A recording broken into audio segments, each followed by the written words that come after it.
Picture yourself sprawled on a reed mat by a Mesopotamian riverbank, circa 2000 BCE.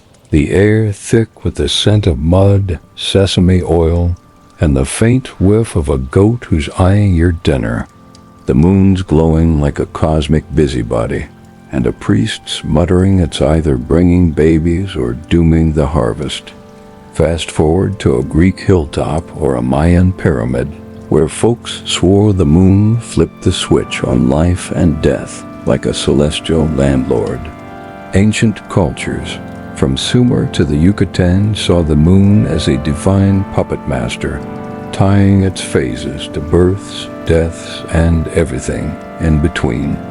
These lunar obsessions, scribbled on clay or whispered in temples, were part science, part superstition, and all hope we got this moon thing right. We're not here to summon lunar spirits, leave that to the priests, but to chuckle at their moonlit antics, wrapped in the hum of ancient nights. So fluff your imaginary cloak, ignore the distant howl of a jackal, and let the rustle of reeds, the flicker of a lamp, and their starry-eyed theories lull you into a cozy, amused snooze. We're diving into 10 reasons ancient people thought the moon ran the show, each a peek into their mystical, slightly confused lunar world. From Babylonian ziggurats to Mayan observatories, we'll wander through their moonstruck beliefs, savoring the scent of incense, the clink of ritual knives, and the sheer audacity of blaming the moon for life's ups and downs. These ideas were a blend of awe, fear, and better sacrifice that goat just in case. Grab a mental goblet of mead, settle in, and let's giggle our way through the forgotten lunar lore of ancient times, each one a sleepy, snarky gem. Imagine lounging atop a ziggurat in your 2000 BCE, the air heavy with the scent of clay, myrrh, and the faint whiff of a priest's singed robe. A scribe squinting at the moon, claiming its waxing means babies, its waning means doom. The air's buzzing with the scratch of a stylus, the clink of oil lamps, and the distant chant of a hymn to sign the moon god. Cuneiform tablets like Enuma, Anu, Enlil show Mesopotamians tying the moon's phases to life and death, with Sin calling the shots like a cosmic grumpy cat. Let's slip into this starry chaos, letting the flicker of a lamp, the whiff of incense, and their lunar prayers make you chuckle as you drift towards sleep. Sign, per Sumerian texts, ruled fertility and mortality, with a full moon signaling births and a new moon hinting at funerals. Priests tracking lunar cycles etched omens, the air thick with the drone of chants and the smell of wax. They probably muttered, "Hope Sin's in a good mood tonight."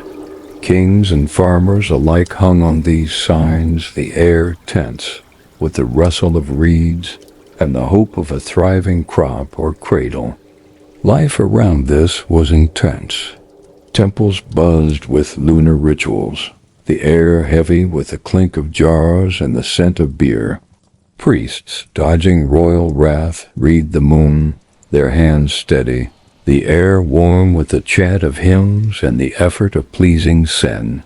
Citizens, at markets, whispered about that bad crescent, the air thick with the smell of barley and the murmur of hope it's a baby boom. The community loved the drama, snickering over stew about a priest's wrong moon, the air thick with fumes and the kind of laughter you get when the moon's moody.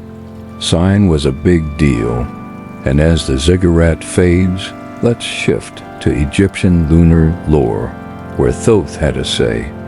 Picture yourself perched by the Nile in Thebes, 1500 BCE, the air warm with the scent of lotus, papyrus, and the faint whiff of a scribe's spilled ink. A priest's eyeing the moon, claiming its light tracks souls to the afterlife. The air's buzzing with the scratch of a reed pen, the clink of jars, and the distant hum of a hymn to Thoth, the moon god. Pyramid texts show Egyptians linking the moon to life's cycle, with Thoth tallying births and deaths like a cosmic accountant. Let's saunter into this riverine cosmos, letting the flicker of a torch, the whiff of myrrh, and their lunar bookkeeping make you snicker as you sink toward slumber. Thoth, her funerary texts, guided souls via the moon's phases, with a waxing crescent meaning new life and a waning gibbous hinting time's up. Priests charting cycles, scribbled omens, the air thick with the drone of prayers and the smell of ink. They'd probably muttered, "Hope Thoth's not auditing tonight." Pharaohs and farmers relied on these signs, the air tense with the rustle of papyrus and the hope of a safe journey to the afterlife. Life around this was mystical. Temples hummed with lunar talk, the air heavy with the clink of amulets and the scent of lotus. Priests dodging divine wrath read the moon, their hands busy, the air warm with the chant of spells and the effort of guiding souls. Citizens at festivals whispered about that bright crescent, the air thick with the smell of beer and the murmur of hope it's a good omen. The community loved the mystery, snickering over bread about a priest's lunar flub, the air thick with fumes and the kind of laughter you get when the moon's a ledger. Thoth was a boss, and as the Nile fades, let's shift to Greek lunar myths, where Artemis ruled the night. Imagine sprawling on a hillside in Athens, 500 BCE, the air warm with the scent of olives, dust, and the faint whiff of a shepherd's unwashed cloak. A poet's reciting tales of Artemis, claiming her moon controls birth and death. The air's buzzing with the strum of a lyre, the rustle of tunics, and the distant bleat of a goat. Hesiod's Theogony and Homeric hymns tie the moon to Artemis, whose light supposedly sparked life or snuffed it out. Let's dive into this mythic cosmos, letting the flicker of a torch, the whiff of myrrh, and their lunar tales make you chuckle as you drift toward sleep. Artemis, per Greek myth, linked the moon to childbirth and hunting, with a full moon meaning babies galore and a dark moon signaling game over. Priests, watching phases, chanted hymns, the air thick with the drone of prayers and the smell of wax. They probably muttered, "Hope Artemis isn't cranky tonight." Women and hunters sought her favor, the air tense with the rustle of cloaks and the hope of safe births or hunts. Life around this was poetic. Stoas buzzed with lunar stories, the air heavy with the clink of coins and the scent of wine. Priestesses, dodging skeptics, read the moon, their voices soft, the air warm with the chant of hymns and the effort of pleasing Artemis. Citizens at festivals whispered about that full moon glow, the air thick with the smell of olives and the murmur of hope it's a boy. The community loved the drama, snickering over bread about a priestess moonlit miss. The air thick with fumes and the kind of laughter you get when the moon's a goddess.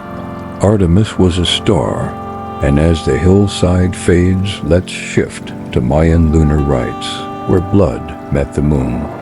Picture yourself atop a pyramid in Chichen Itza, 800 CE, the air heavy with the scent of copal, blood, and the faint whiff of a priest's sweaty feathers. A shaman's chanting to the moon, claiming its phases dictate life's pulse. The air's buzzing with the clink of obsidian knives, the rustle of jaguar pelts, and the distant hoot of an owl. The Dresden Codex shows Mayans tying the moon to fertility and sacrifice, with its light guiding births or demanding deaths. Let's wander into this jungle cosmos, letting the flicker of a fire, the whiff of incense, and their bloody rites make you chuckle as you sink toward slumber. The moon goddess, Ixchel, her codices, ruled childbirth and death, with a waxing moon signaling new lives, and a waning one meaning time for sacrifice. Shamans, tracking cycles, spilled blood, the air thick with the chant of prayers and the smell of copal. They'd probably muttered, "Hope Ixchel likes this offering." Rulers and mothers sought her favor, the air tense with the rustle of feathers and the hope of thriving kin or crops. Life around this was intense. Pyramids hummed with lunar rituals, the air heavy with the clink of jade and the scent of smoke. Shamans, dodging divine wrath, read the moon, their hands red, the air warm with the chant of hymns and the effort of pleasing gods. Citizens at ceremonies whispered about that bright moon, the air thick with the smell of maize and the murmur of hope it's a good sign. The community loved the spectacle, snickering over cacao about a shaman's bloody slip. The air thick with fumes and the kind of laughter you get when the moon demands blood.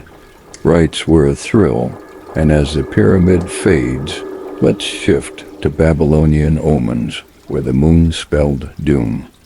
Imagine huddling on a rooftop in Babylon, 1700 BCE, the air heavy with the scent of clay, myrrh, and the faint whiff of a scribe's burnt bread, and astrologers pointing at a red-tinged moon, muttering, "That's a bad sign for the king." The airs buzzing with the clink of tablets, the rustle of reeds, and the distant bleat of a goat. Enuma Anu Enlil tablets list lunar omens, tying eclipses to deaths and full moons to births. Let's dive into this doomy cosmos, letting the flicker of a lamp, the whiff of wax, and their grim predictions make you chuckle as you drift toward sleep. A lunar eclipse, per cuneiform, might mean king's demise, while a bright moon signaled life abounds. Scribes scanning the sky etched warnings, the air thick with the scratch of stili and the smell of ink. They'd probably muttered, "Hope this moon doesn't cost my job." Kings acted on these signs, the air tense with the rustle of tablets and the hope of dodging doom.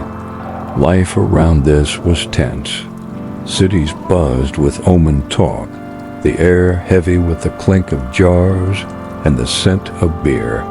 Scribes, dodging royal tantrums, read the moon, their hands steady, the air warm with the drone of prayers and the effort of calming fears.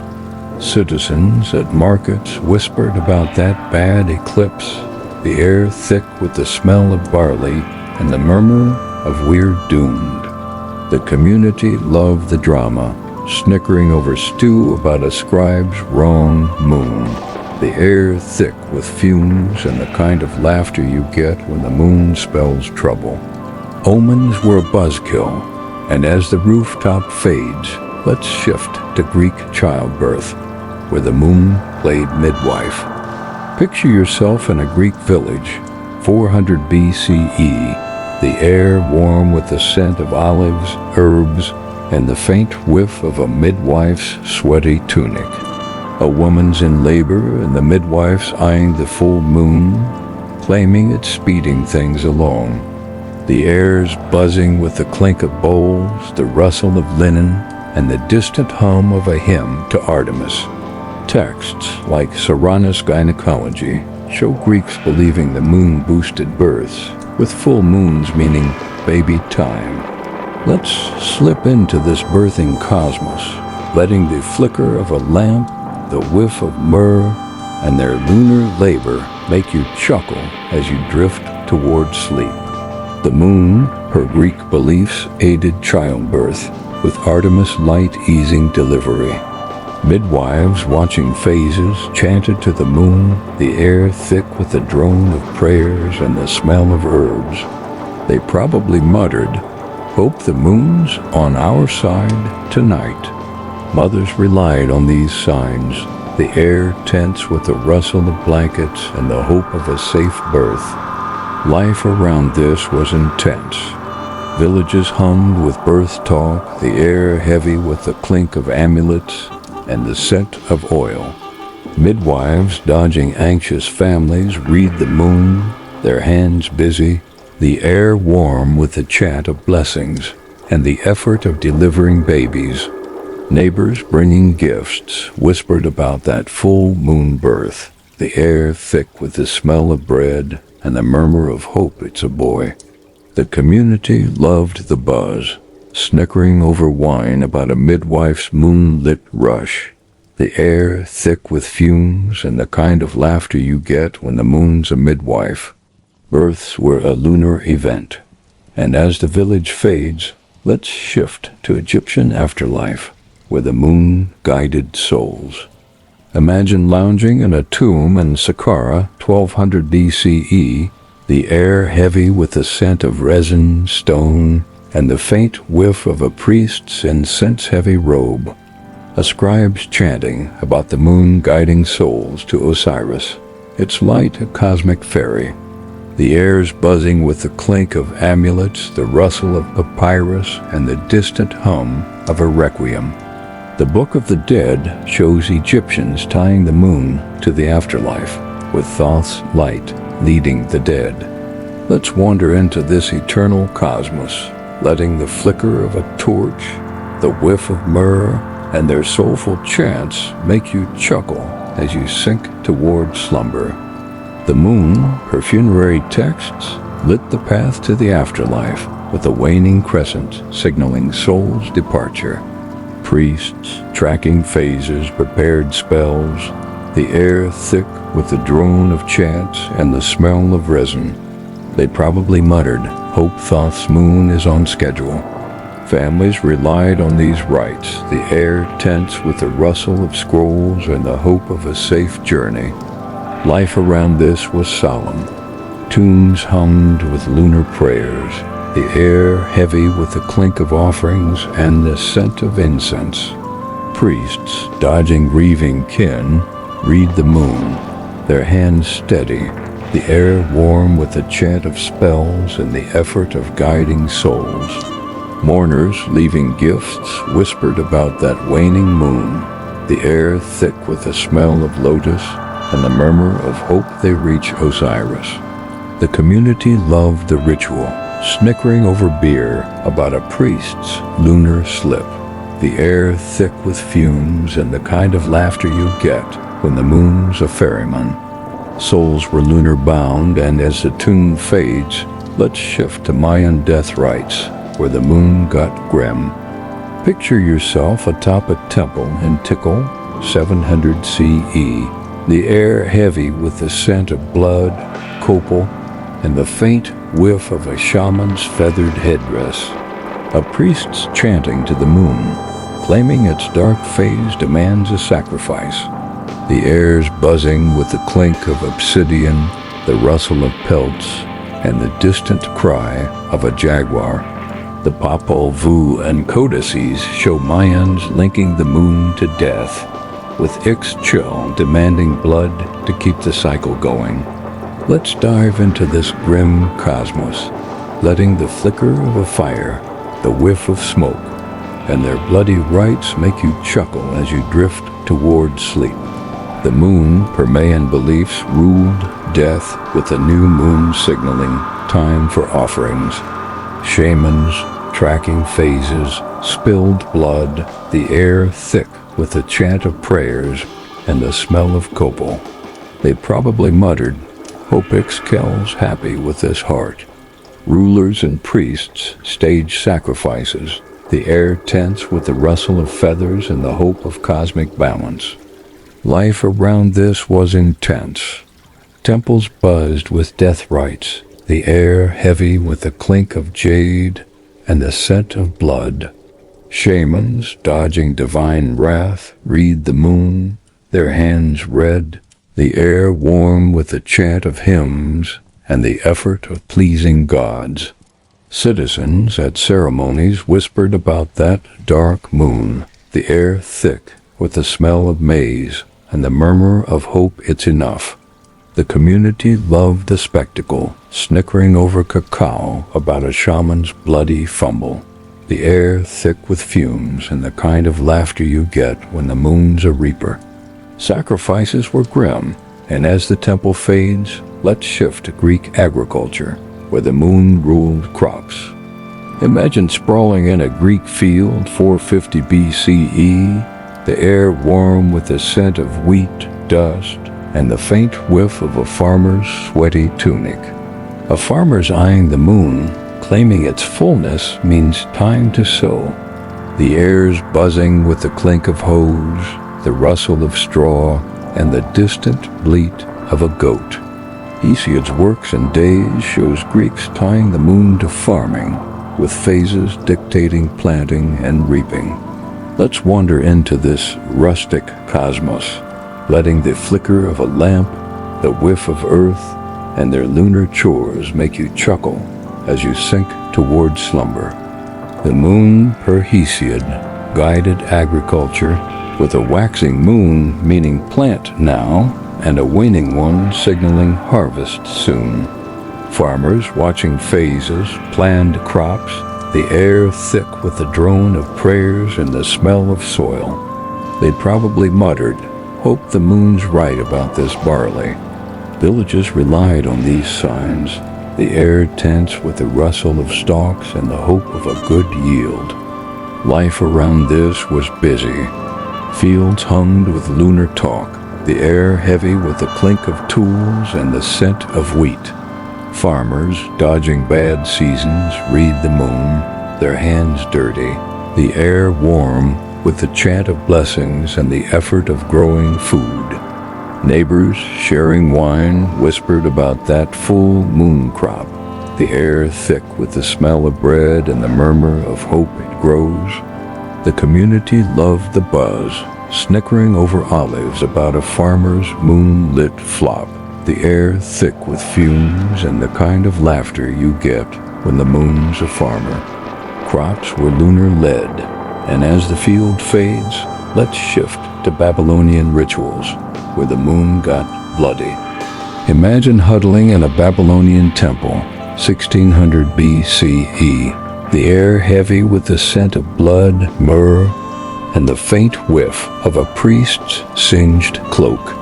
A ritual's underway with an astrologer sacrificing a lamb to appease the moon god Sing. The air's buzzing with the bleat of livestock, the clink of knives, and the chant of prayers. Tablets like Enuma, Anu, and Lil describe lunar rituals tying the moon to life and death, ensuring the gods didn't smite the city. Let's slip into this gory cosmos, letting the flicker of a fire, the whiff of smoke, and their bloody rites make you chuckle as you drift toward sleep. Rituals per cuneiform countered lunar omens, with a full moon signaling life, and a new moon meaning death's near. Priests, slicing lambs, reed entrails under moonlight, the air thick with the chant of hymns and the smell of blood. They'd probably muttered, "Hope's sign likes this lamb." Kings watched closely, the air tense with the rustle of reeds and the hope of divine favor. Life around this was intense. Temples buzzed with ritual prep, the air heavy with the clink of jars and the scent of myrrh. Priests, dodging angry gods, performed rites, their hands red, the air warm with the chant of prayers and the effort of pleasing sin. Citizens, hearing omens, whispered about that bad moon, the air thick with the smell of beer and the murmur of hope the lamb worked. The community loved the spectacle, snickering over stew about a priest's slippery knife, the air thick with fumes, and the kind of laughter you get when the moon demands blood. Rituals were a chore, and as the temple fades, let's wrap up with a final reflection, tying these lunar beliefs together with a smirk. Picture yourself lying back on a soft mattress, perhaps scrolling on your phone, checking the time before bed. Maybe you notice that glowing white disk out your window, the moon hovering above. As constant as it was when Mesopotamian priests hunched over clay tablets 4,000 years ago, today we no longer build ziggurats or sacrifice lambs to appease the heavens, but in a strange way the moon hasn't lost its grip on us. From astrology apps pinging daily horoscopes to global festivals timed to lunar calendars, modern life still beats to the same rhythms our ancestors once feared and revered. The difference is not that the moon lost its meaning, but that we've dressed it in new clothes, swapping ritual knives for smartphone notifications and temples for wellness blogs. The ancients looked at the moon as a divine puppet master, an unpredictable force dictating birth, death, crops, and weather. Today, we see it through telescopes, landing astronauts on its surface, and even plotting colonization. Yet even with all that science, there's a lingering superstition every time a full moon rises. Police officers still joke about spikes in crime and strange behavior during lunar nights. Nurses whisper that emergency rooms overflow more on full moons. Scientists largely dismiss these claims as coincidence, but the cultural belief persists. Just like Babylonian kings fearing lunar eclipses, modern people still glance nervously at that silver orb when it burns too brightly. The psychological pull of the moon is, in its way, as strong as ever.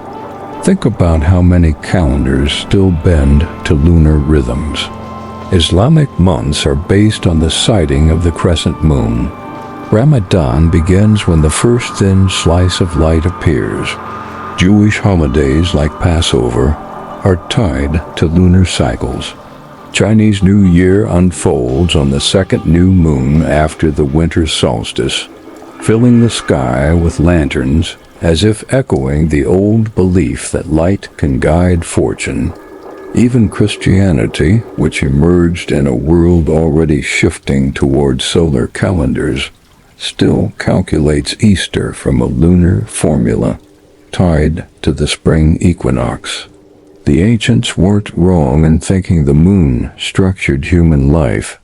It still quietly does, stitched into the fabric of religious and cultural rhythms that shape billions of lives today. Consider, too, how childbirth and fertility continue to be connected to the moon in modern imagination. Ancient Greek midwives whispered that a full moon made labor easier. Egyptian priests linked waxing crescents to fertility, waning moons to decline. Today, countless wellness guides and alternative health practitioners still talk about lunar cycles, aligning with menstrual cycles. There are apps that chart fertility using moon phases, echoing age-old wisdom in a digital interface. Science may say the connection is tenuous, but culturally the symbolism endures. The moon is mother, the moon is midwife, the moon is silent overseer of life's beginnings. It's as if we can't let go of the idea that the moon tugs at us not just with tides, but with fate itself. Modern farming, too, carries shadows of lunar belief. While industrial agriculture runs on machinery and global trade, many small farmers and gardeners still plant by the moon. They follow guides that echo Hesiod's works and days, advising when to sow or harvest based on waxing and waning light. These practices persist not just in folklore-heavy rural communities, but in glossy biodynamic farming circles, where wine producers in France and California swear grapes taste better when harvested on certain moon days. The idea that the moon influences crops and soil might be less mainstream now, but its roots are deep, reminding us how closely ancient rhythms still whisper through modern fields. Death, too, still leans on the moon's glow. Egyptians believed Thoth guided souls by moonlight. Mayans tied dark moons to sacrifice. Today, we no longer spill blood to honor Ixchel or Sen, but notice how death rituals often fall under moonlit skies. Cemeteries feel eerier when the moon is full, ghost stories flourish when it hangs low, and horror films never waste the chance to frame the moon as a silent witness. On a psychological level, the moon's glow still casts death in a liminal, otherworldly light. Even secular societies haven't shaken the sense that lunar phases carry a veil of mystery between life and afterlife. And then there's astrology, arguably the most direct descendant of ancient lunar faith. Babylonian astrologers linked eclipses to the fate of kings. Greeks charted horoscopes. Egyptians tallied births and deaths by lunar calendars. Today, instead of priests scratching omens into clay tablets, algorithms generate moon charts that millions check daily on their phones. The popularity of horoscopes, tarot, and lunar rituals in modern wellness culture shows how the desire to connect personal destiny to the heavens never really died. It just moved into different mediums, wrapped in apps, hashtags, and memes, but still echoing the chants of temple courtyards thousands of years ago. Psychology also gives us new language for ancient instincts. The full moon lights up the night more than any other time, altering sleep patterns, animal behavior, and visibility. Studies show that people sometimes sleep less deeply during a full moon, which may explain why our ancestors felt restless or uneasy under its glow. Wolves howl louder, tides swell higher, shadows sharpen across landscapes. The sensory impact of the moon is undeniable, so it makes sense that across centuries humans spun myths and rituals around its power. What we call circadian rhythm disruption today, they called divine omen. Same experience, different framing. In popular culture, the moon remains a symbol of transformation, much as it did in ancient times. Greek myths tied it to Artemis' cycles of birth and death. Today it fuels werewolf tales and romance novels alike. Lovers still walk under moonlight, musicians sing about its glow, and filmmakers drench scenes in silvery beams to signify mystery, passion, or fear. The symbolic weight of the moon hasn't dimmed with electric lights in modern cities. It has only evolved, becoming a canvas on which we project human longing, dread, and beauty. Even science, which once seemed to strip the moon of mystery, has found ways to renew our awe. The Apollo landings turned the moon into a tangible, touchable world, rocks in labs instead of omens in temples. Yet even those astronauts described its desolate landscape with reverence, as though stepping into sacred ground. Today's plans for lunar bases and space mining are framed in practical terms, but behind them hums the same old awe. Humans still can't look at the moon without imagining it as a place of destiny. In that sense, our modern space race isn't so different from a Babylonian priest climbing a ziggurat. It's still about getting closer to the divine. So when we compare ancient lunar beliefs with our world today, the line isn't as sharp as we might think. The moon still sets the rhythm of festivals, still haunts our imagination, still finds its way into rituals, births, and fears. What's changed is the framing. Ancient people said gods and goddesses ruled the moon. Modern people say biology, psychology, and physics. But deep down, both are attempts to explain why we feel so bound to that silver light in the sky. The continuity reminds us of a truth. The moon's pull is not just gravitational, it is cultural, emotional, and eternal. So the next time you glance at the night sky, remember that you're part of a chain stretching back thousands of years. Priests muttering over eclipses, mothers whispering prayers to Artemis, farmers hoping the crescent brings rain. You may smile at the absurdity of their sacrifices and omens, but pause for a moment. You, too, still feel something when the moon hangs fat and full above the rooftops. That's not science nor superstition, it's humanity's oldest habit. As the hum of ancient lunar worship fades, the clink of ritual knives, the rustle of papyrus, the scent of myrrh, and slightly burnt lamb, let your mind flop into the quiet like a priest after a long night of moon gazing. We've wandered through the reasons ancient people thought the moon controlled life and death, from Mesopotamian omens to Mayan sacrifices, each a testament to their starry-eyed awe. Their world was a whirlwind of God's blood. And is that moon waxing or waning? Yet it was also a place where the moon shaped births, deaths, and everything in between, with a mix of fear, hope, and better check the sky again. Picture yourself now, tucked into a soft bed, the air still and the chaos of their cosmos far away, their lunar banter a distant chuckle. These beliefs, quirky and cosmic, remind us that even in history's moonlit nights, people were gloriously, messily human. Let the details slip away like a lamp flickering out on a ziggurat's edge.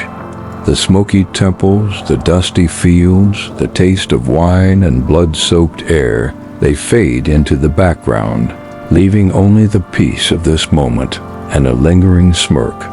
You've journeyed through a world where the moon was fate's switchboard, its priests' earnest chants and farmers' hopeful glances keeping its story alive.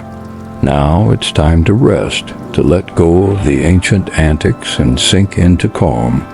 Close your eyes, if you haven't already, and let the gentle absurdity of history lull you into sleep, safe in the silliness of now.